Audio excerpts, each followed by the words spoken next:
Perfect. All right, let's get into this episode, and we'll start by talking about a bit of news that dropped earlier today, and that is that Fanatics is going to become the new jersey provider of the NHL. So Adidas is out. Fanatics, a pretty popular brand, as we all know, is taking over the jerseys for the National Hockey League. So just a thought or two on that, guys. Case, we'll go to you first. My first reaction, I was pretty disappointed to hear this. We've heard over the last few years that the NHL wants to be recognized on the same level as the NBA, the NFL, the Premier League, you name it.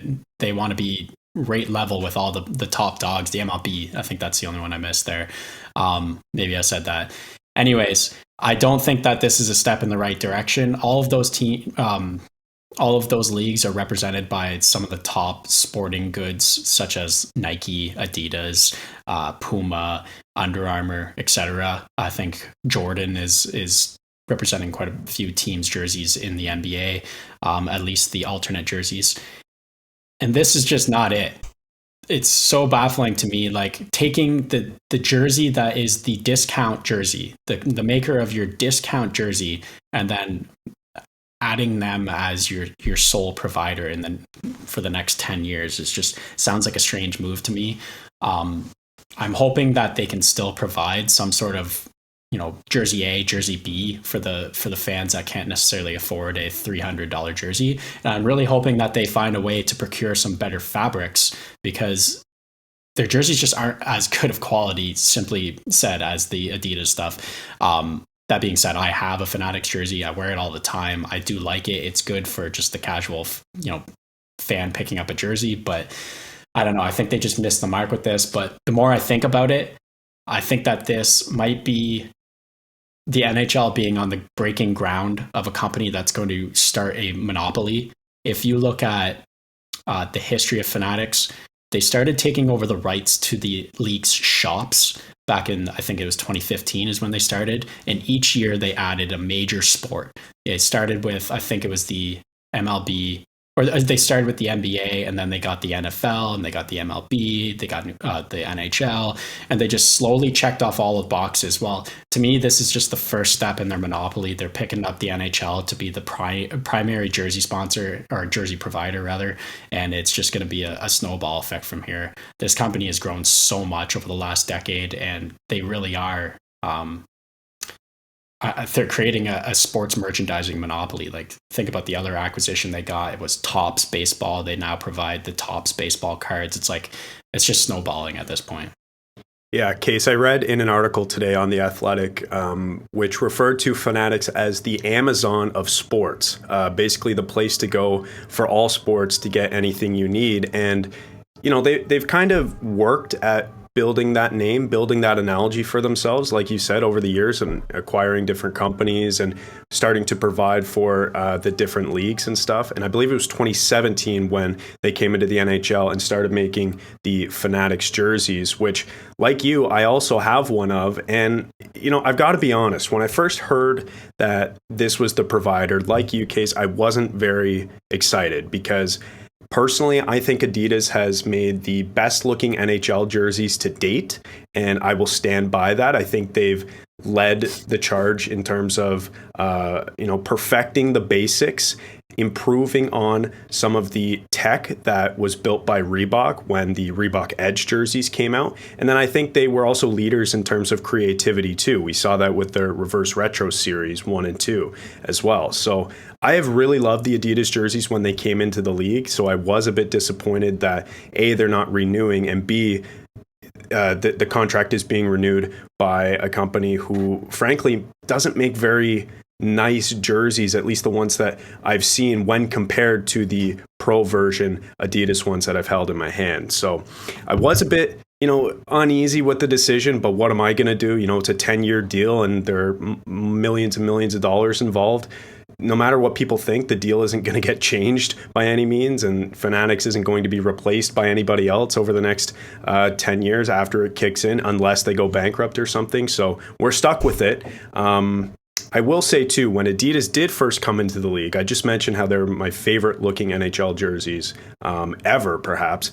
I was a bit apprehensive because Adidas had never been on an NHL jersey before. We had seen CCM, Coho, Starter, I believe Pro Player was in there for a bit. So we had seen like lots of different, obviously Reebok, right, with the Reebok Edge and the Edge 2.0s, which 2.0s, ask the players, they'll say that it was some of the best technology for the time, and then Adidas just expanded on that. But I was a bit apprehensive when Adidas got the contract, and then look what they did. They turned that into, fantastic jersey. So I'm hopeful that the same thing will happen for Fanatics here. My only, and I would say main concern, isn't necessarily what the players will be wearing, because I think no matter what, they'll make sure that the players are in great fitting and great looking jerseys that are made of good materials and whatnot. I'm more concerned with us, the consumers, and what kind of product we will be getting from Fanatics, because if we get the same quality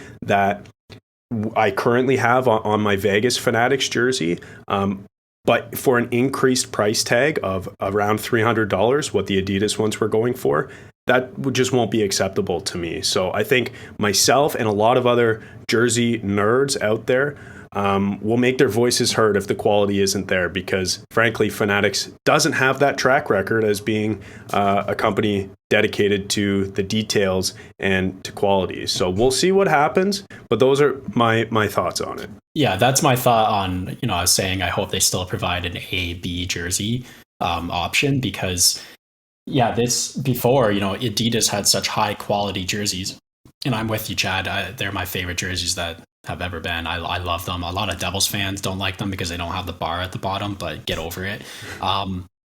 But just thinking quickly, I was like, well, now no one's stopping them from raising the price on their B product. Before it was quite simply the fans would say, look at Adidas and look at your jersey. How could you think you could charge that much? And then they just go with Adidas anyways. So I'm interested to see what they do. And then I'll have a real reaction once they put out some product in a couple of years. Yeah, it's funny, like going back to, because I think it was Reebok and then Adidas, I was kind of upset at that at the time. And like you guys said, look what Adidas has done. And that Tage Thompson jersey that I got in the royal blue a little while ago, that's an Adidas jersey. And I absolutely love the thing. So they've done some really great work. Fanatics is a good brand. They make a lot of nice sports merchandise. I find, some of their T-shirts and the quality of them could be a little bit better. They tend to wear out quickly, I find. But we'll have to see what they do with these jerseys. They have been doing the MLB jerseys for about 5 years now. Elliot Friedman, I heard him talking about that today. So this is something that they should be able to do now in another professional sports league. So it'll be interesting to see what we get from Fanatics, who has just been growing exponentially over the last decade or so, like you said, Case. I think they have shared rights in the MLB with Nike. Yes. Not 100% sure on that, but I know for sure, like, the Blue Jays jerseys are not Fanatics, they're Nike. Yeah, and, like I think it's 50-50 actually is what I read, but I'm not 100% sure. And also, I'm wearing a Fanatics sweater right now that I actually love. It's great quality. It's so thick and comfortable. So I guess I'm just a hypocrite. I don't know. Yeah, well, this is a Fanatics no hat one's too, denying. funny enough. Exactly. No one's denying that their other products, aren't good, or at least look good for that matter. Like quality over time is something that, for a hat, you probably care less about than you do for a $300 jersey. So we'll see what the quality looks like on the consumer end. It's just disappointing when there were some big companies like Nike, which, they were obviously in the running. I don't know if I would have, Nike to me lacks creativity in terms of some of the world jerseys that we've seen over the last few years. So I don't know if I would have loved Nike to be the provider, but I think it would have been better quality at the very least than Fanatics. And then personally, I think the next jersey sponsor or jersey provider that is should have been CCM, because they currently do it in the AHL. They make some great, very creative jerseys in the AHL, and it's great quality. And they have the means and like the resources to produce it on a mass scale and give you a quality product at that too. So CCM would have been my vote.